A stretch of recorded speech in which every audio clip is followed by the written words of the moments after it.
We're going to be reading out of As Bill Sees It, the 11 references to slips. And so let's get going on page 11. About this slip business, this is quantity or quality. About this slip business, I would not be too discouraged. I think you're suffering a great deal from needless guilt. For some reason or other, the Lord has laid out tougher paths for some of us, and I guess you're treading one of them. God is not asking us to be successful. He is only asking us to try to be. That you are surely doing and have been doing. So I would not stay away from AA through any feeling of discouragement or shame. It's just the place you should be. Why don't you try just as a member? You don't have to carry the whole AA on your back, you know. It's not always the quantity of good things that you do. It's also the quality that counts. Above all, take it one day at a time. That's from a letter that Bill Wilson wrote in 1958.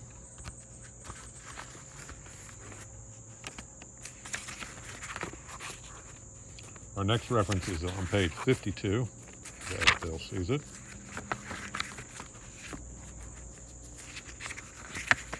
Oops.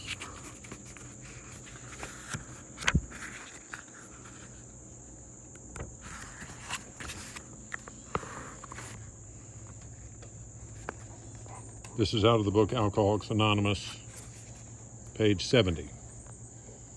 To guard against a slip. Suppose we fall short of our chosen ideals and stumble. Does this mean we're going to get drunk? Some people tell us so, but this is only a half-truth. It depends on us and our motives. If we're sorry for what we have done and have the honest desire to let God take us to better things, we believe we will be forgiven and will have learned our lesson. If we are not sorry and our conduct continues to harm others, we are quite sure to drink. These are facts out of our experience. Our next reference is on page 68. Somebody's kind of wanting me to throw the ball out there. Anyway, let me find page 68.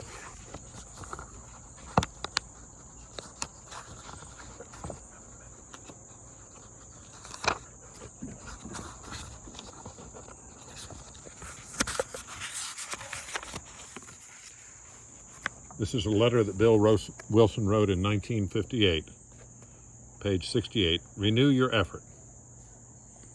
Though I know how hurt and sorry you must be after this slip, please do not worry about a temporary loss of your inner peace. As calmly as you can, just renew your effort on the AA program, especially those parts which have to do with meditation and self-analysis. Could I also suggest that you look at excessive guilt for what it is? Nothing but a sort of reverse pride. A decent regret for what has happened is fine, but guilt, no. Indeed, the slip could well have been brought about by unreasonable feelings of guilt because of other moral failures, so-called. Surely you ought to look into this possibility.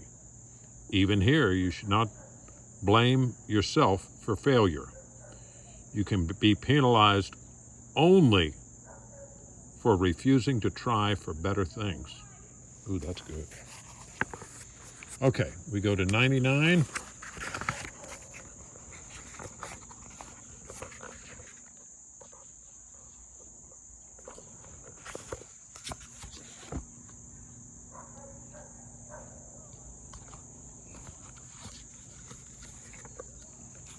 Okay.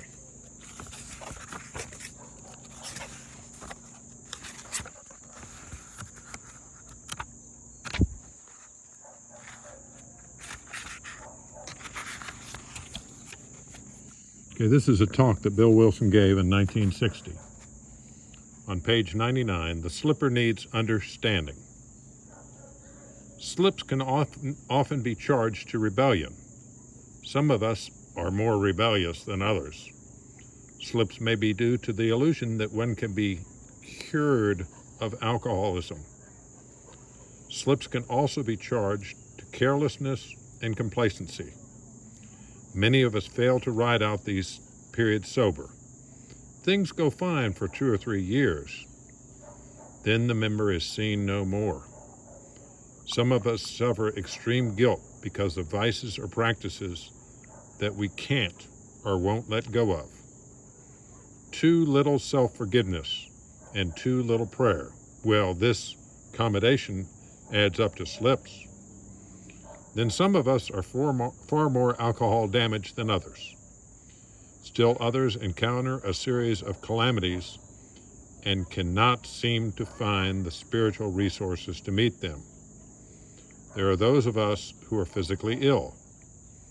Others are subject to more or less continuous exhaustion, anxiety, and depression. These conditions often play a part in slips. Sometimes they are utterly controlling. Our next reference is 154.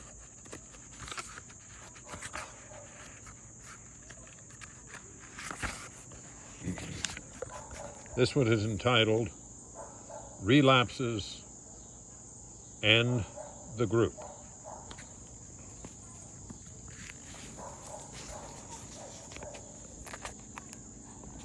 And this is from Alcoholics Anonymous Comes of Age, page 97, and a letter which Bill Wilson wrote in 1942.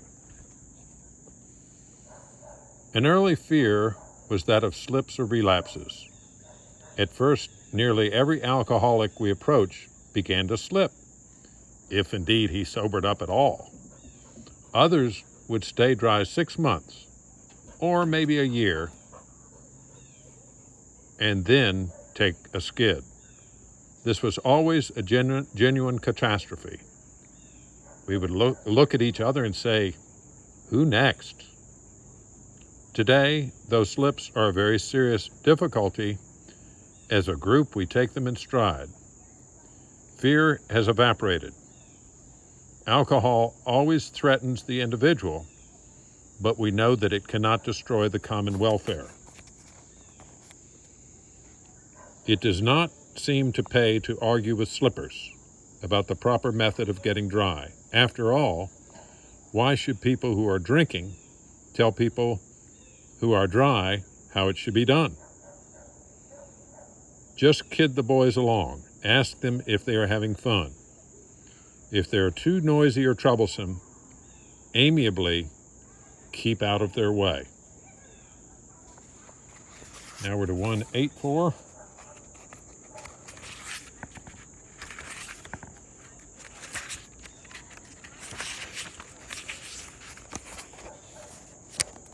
This is letters that Bill Wilson wrote in 1958 and 1966.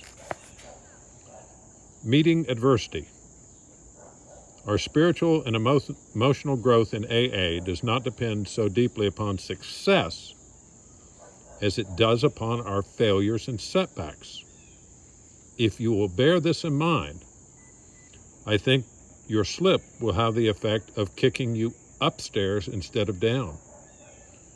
We AAs have had no better teacher than old man adversity, except in those cases where we refuse to let him teach us.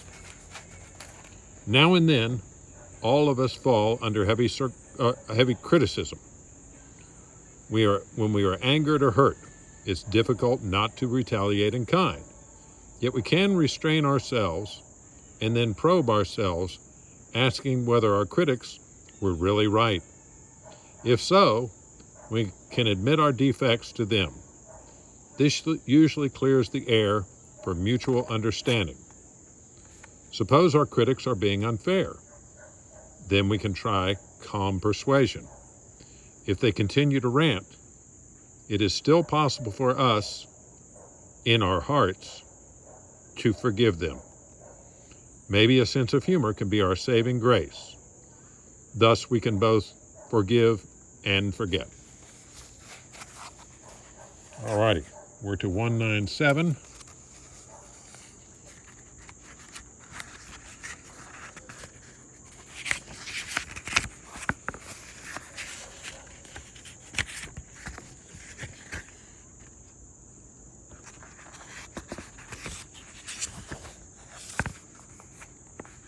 Okay, this is from a letter that Bill Wilson wrote in 1959, and the Grapevine, November of 1945, where rationalizing leads. We know that our genius for rationalization is, we know what our genius for rationalization is. If to ourselves we fully justify one slip, then our rationalizing propensities are almost sure to justify another one, perhaps with a different set of excuses. But one justification leads to another, and presently we were back on the bottle full time. Experience shows all too often that even the controlled pill taker may get out of control. The same rationalizations that once characterized his drinking begin to blight his existence. If he thinks that pill can cure insomnia, so may they cure his worry. Our friends the doctors are seldom directly to blame for the dire results we still often experience. It is much too easy for alcoholics to buy these dangerous drugs, and once possessed of them, the drinker is often likely to use them without any judgment whatsoever. Go to 213.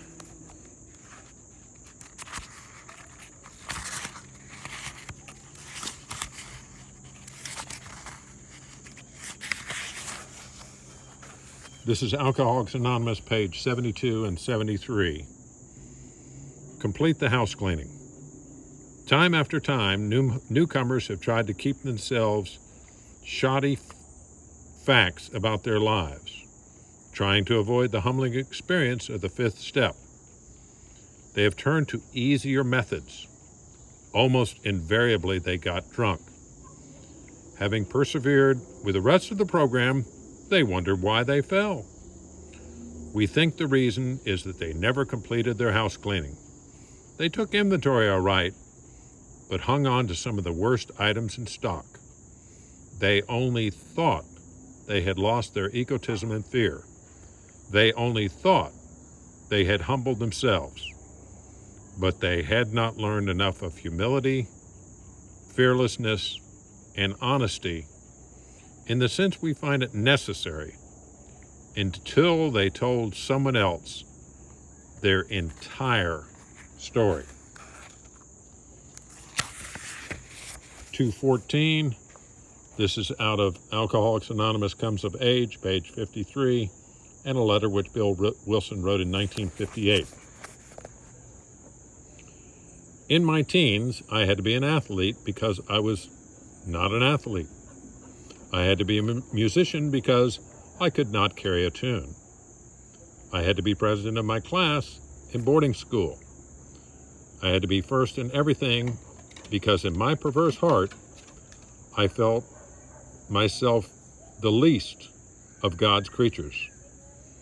I could not accept my deep sense of inferiority and so strove to become captain of the baseball team.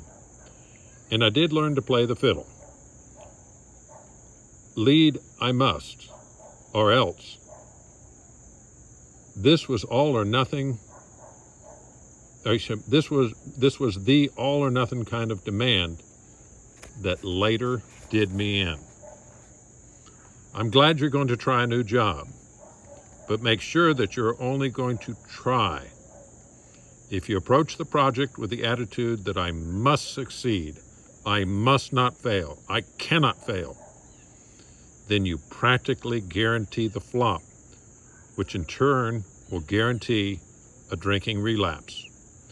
But if you look at the venture as a constructive experiment only, then all should go well. 251, 251.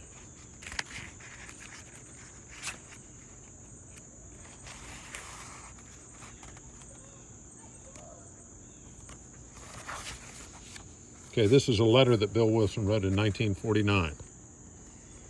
Face the music. Do not be too discouraged about that slip.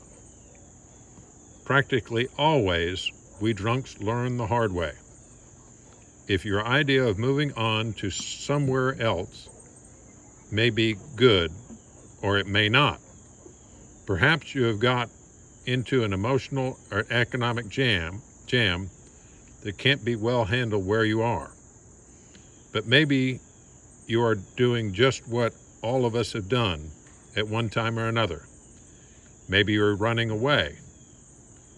Why don't you try to think that through again carefully? Are you really placing recovery first? Or are you making it contingent upon other people, places, or circumstances? You may find it ever so much better to face the music right where you are now, and with the help of AA program, win through. Before you make a decision, weigh it in these terms. 291, our last reading. There's little Gray. You got to bring him up here, Screwball.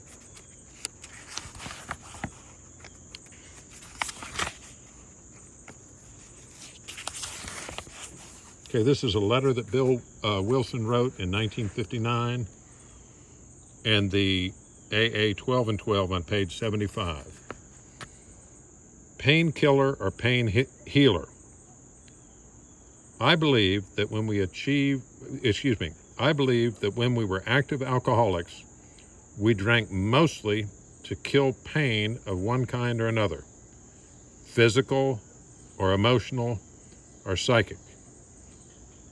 Of course, everybody has a cracking point, and I suppose you reach yours.